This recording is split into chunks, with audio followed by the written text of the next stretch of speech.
This is an I Am Listening exclusive podcast. I'm Numi Gildert. I'm Harriet Taylor. And you're listening to Tech Girl Energy, the weekly debrief. Our picks of this week's tech headlines. And what we think of them. We're aiming for 50% informative, 50% fun. Let's dive in.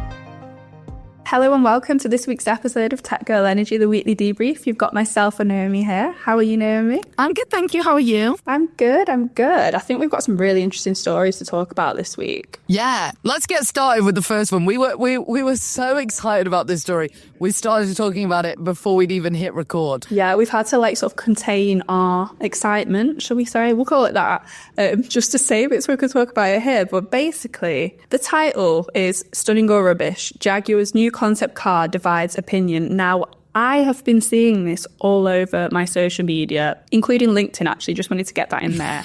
When LinkedIn says it's not social media. Luxury car maker Jaguar has unveiled its new electric concept car, and like a recent controversial teaser video, it has divided opinion. Some people on social media are saying the new Type 0000, not sure how to say that one, but car was exciting and absolutely stunning, whilst others called it rubbish and told Jaguar's designers to go back to the drawing board.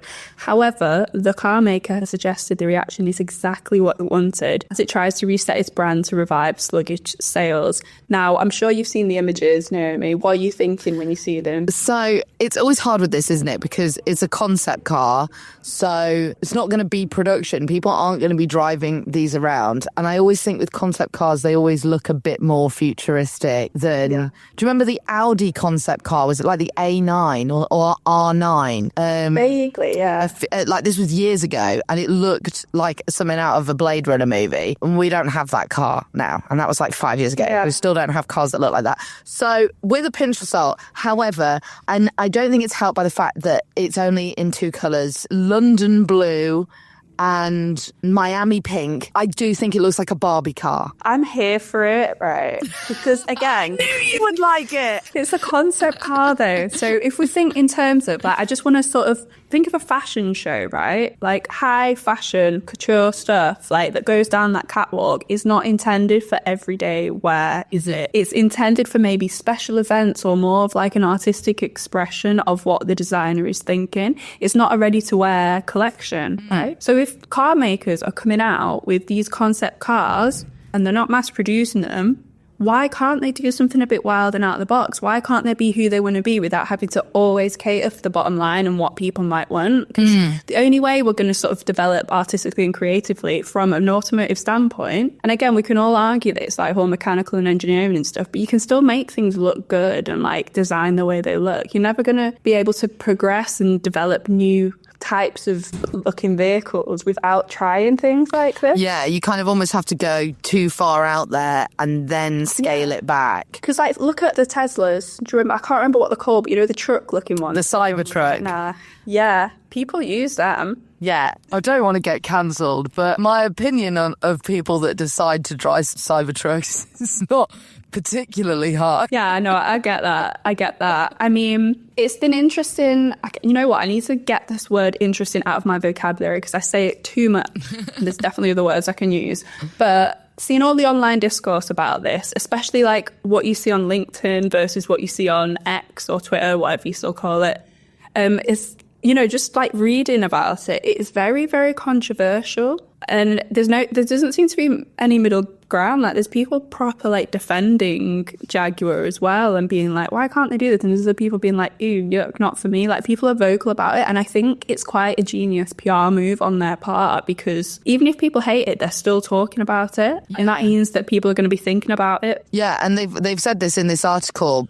Boss Rawdon Glover has said, the whole purpose behind it was Jaguar has been decreasing in sales. Sales in 2018 were 180,000 and it was 67,000 last year. So they wanted to kind of revamp the brand to increase sales and get more people talking about it. And he said, it helped draw more eyeballs to the firm. And in that context, the strategy was successful. So it'll be interesting. We've said this is a concept vehicle. They're going to relaunch as an electric only brand in 2020. 2026. So, I think maybe next year we'll see the cars that are going to come out in 2026, and maybe they'll be less divisive. And you know what? Maybe they're right. Not the people saying it doesn't resonate. Maybe Jaguar saying they need to be disruptive, because clearly whatever the Jaguar brand stood for wasn't working for them anymore. If the sales were dropping. Now they've created a bit of excitement, a bit of buzz behind, the product and like what they're trying to sell and who they are as a company. Everyone's talking about them. You even got Elon Musk, whether good or bad, commenting on it. So people are going to be watching now what they do. Can they turn it into something good? I hope so, because I think it's time that there was a bit of buzz and people actually doing something a bit different, rather than constantly just thinking, oh, what might the market want? What might people want? Sometimes you just need someone to just go out there and do something different. Yeah. Again, that's me talking from an artistic point of view and fashion girly vibes rather than, I don't know, car vibe. If you could have one of these concept cars, would you go for the Miami pink or would you go for the London blue? I want the pink one. I knew you were going to ask that. You know what? Old me would have said the blue one, but recently I have been doing this thing, right? I used to love pink when I was little. Then I went for a whole phase of like, ew, pink's too girly, pink's like, it's going to sound ridiculous, a sign of weakness. And I'm like, why can't we just enjoy pink as women without having to be sort of categorised into this weird girly box? Yeah. If you want a pink car, get a pink car. Like, yeah. And I'm going to pay for it with my STEM salary. And I'm going to rev it past all the boys in their jet black cars. Like, which one would you get? I think I'd have the Miami pink as well. Okay. I used to have a pink Barbie Jeep. And I think I've just been chasing that high ever since. You know what? Yeah, definitely. I think as well they'll be able to tap into a market here. Like, think how many people watch the Barbie movie. Yeah. And like, I feel like people are sort of getting back into the spirit of pinkness again. So this could be genius. Like, women, are half the population, drive cars. Like, what they could do is, instead of London blue, make a green one and then tie it in with Wicked Part 2. Oh my gosh. Maybe you need a new job and then you get Jaguar, give me a call.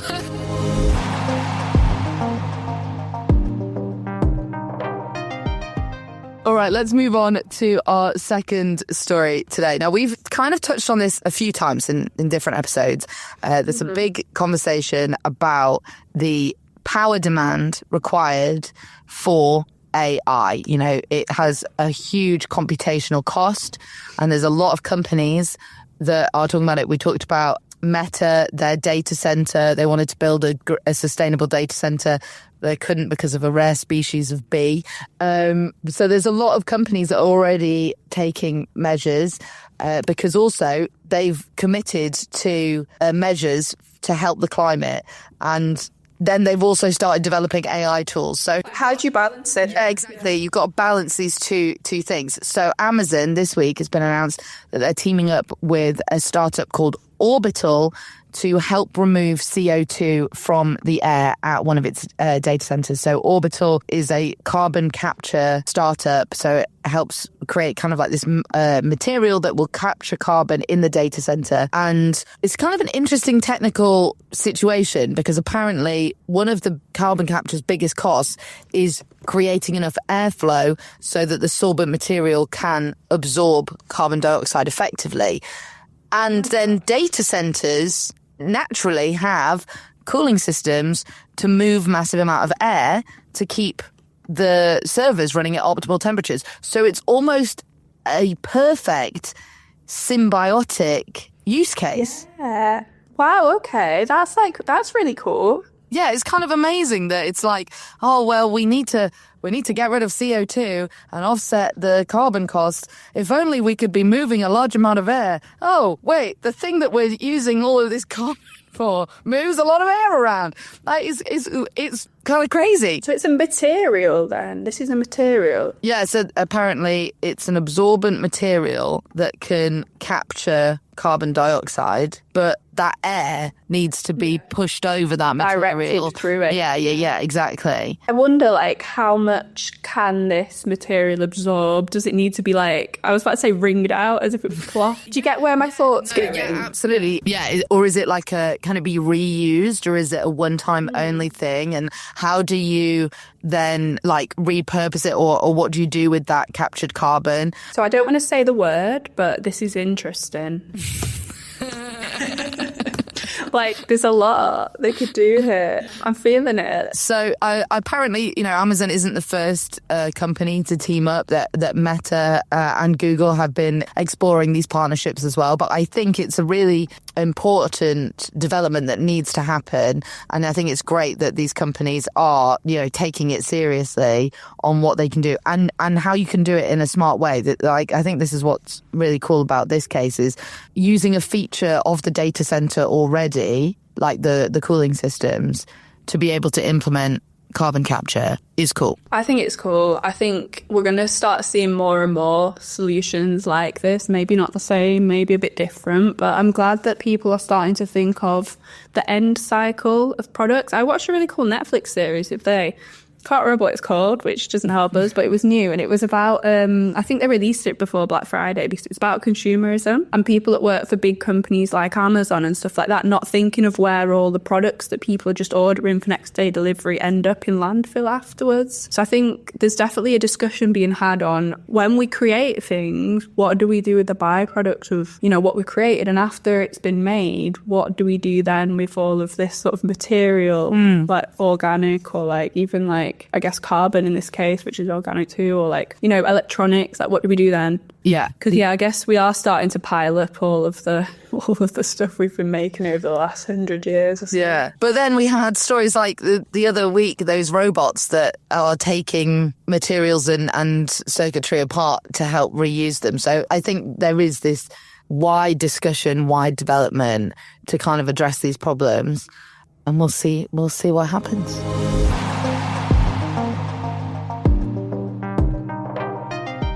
So we wanted to end on something a little fun that's not actually tied to a news story, but is topical for the week. And it is the season for data science. Apple's Replay came out this week, Duolingo's year in review. At the time of recording this podcast episode, Spotify Wrapped is not out yet, but we think it's coming out later today, so it'll be out by the time that this podcast is released, this episode.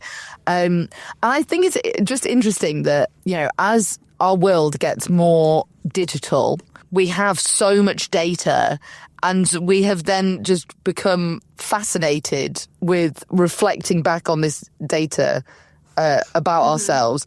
And we like, tracking our data and we like analysing our data. Like, I love Spotify Wrap. How do you feel about it? I love it. I love to see what unhinged mess I've been creating in my Spotify area. I feel like it tells me a lot of how my year's gone, depending on who my top artists are, like I've been listening the most. Like, I find it really interesting. It makes me laugh. What about you? I'm quite a nostalgic person, so I quite like, like looking at my Facebook memories or my Instagram memories. So I really like looking back on the year and going, oh yeah, like the years where you go through a breakup or whatever and you're like, oh yeah, I was really feeling that. Oh, I played that sad song 70 times. Wow, she was really going through it. And I really like how they keep it fresh each year and the ways that they use that data. I think it would be a really fun team to be a part of, to go, okay, this is our raw data. How do we manipulate this and process it to create new insights? Like a couple of times they do like your playlist personality type or whatever. So they look at the kind of genres that you're listening to and then they get some insight based on that. I think that's really cool. But even just the raw data stuff of, like how many minutes have you listened to is cool.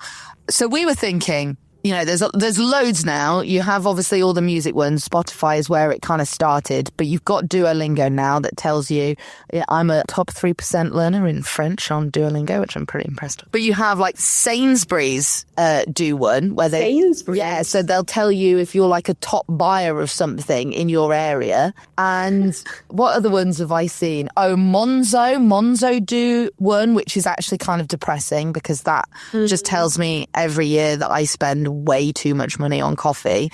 And you're just like, oh, actually, this isn't fun. I just feel cold out. So there's loads of people that do it already, but we were like, what are more like unhinged ones that the apps are probably collecting that data anyway. How could they use it? So Harriet, what would you have if you could have a wrapped anything? I guess if I'm thinking of a wrap that would help me with work, it would probably I'd probably like have a wrap that says like how many times my tests ran on the first go, how many times I broke the pipeline through these. That'd probably be useful for my job, but also like sad as well because I'd have to stare at it. What about you? Do you think there's anything that would help? No, I don't know if for help, but maybe interesting. Like for radio, it would be cool to know, like, you know, how many minutes have I spent talking about Taylor Swift this year? Because I know that I do it a lot on air, but it would be interesting to have that like as a finite number. Or like getting called out by my car app, you know, how many times have I had to use the map to find where my car's parked because I've forgotten where I've put it. It's only recently I've got a car that I can do that with, and I have been using it, I'm not gonna lie. I'm always like, it's always because it's further away than I remember, and I'm always like, I swear I should have seen it by now, and then I go and I'm like, oh no, it's 5 more minutes away. Okay. I got my brows done the other day and like I was like, where is my car? It's not where I thought it was. Someone had just parked the car in front of it so I couldn't see where I was. I was like, have I been robbed already? They're like, what? I'm trying to think of like other things. I know one. So I'd love to know how many times I say certain words in text, for example. Like just the way I said interesting so much today, I'd love to know like throughout the year what my word was. WhatsApp wrapped would be insane. Can you imagine that? Like you messaged this person this many times. You spent this many minutes on a video call.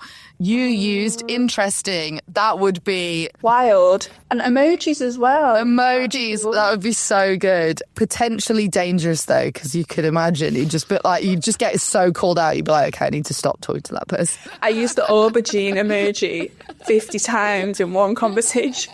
I would love Apple to do that, or Google. Like, I mean, it would involve a lot of API usage that maybe you wouldn't be able to get to. But across all apps, how cool would it be if your phone could tell you well, I guess it would just do it through keyboard. Anyway, I'm live. I'm live prototyping. That's cool. I like it. This is good. Your most used emoji, like the one emoji that you use the most, and how many times you've used it.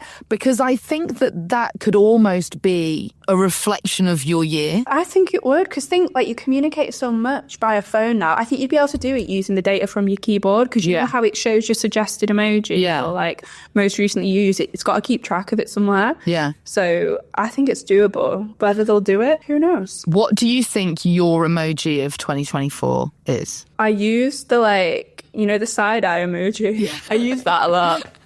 Just maybe that one. I think for me, I've started using, the smile, but with the single tear. Oh, yeah, that was probably mine last year. A bit stressed, doing your best. I think I used the hand one as well a lot this year. I don't know how to say it, when all the fingers are together in one. It's kind of like chef's kiss. Oh, yeah. I used that a lot. Yeah, I think that's what I want. So if phone providers, if you could sort that out for 2025, that would be wonderful. Let us know on socials what your emoji of 2024 would be. You can send us a DM at TechGirlEnergy. You can find us on TikTok, Instagram, Threads. On YouTube. What's your emoji of 2024? And you can follow us there for more as well. Thanks for listening. We'll see you next week. This has been an I Am Listening exclusive podcast. For more information, head over to our website, im-listening.co.uk.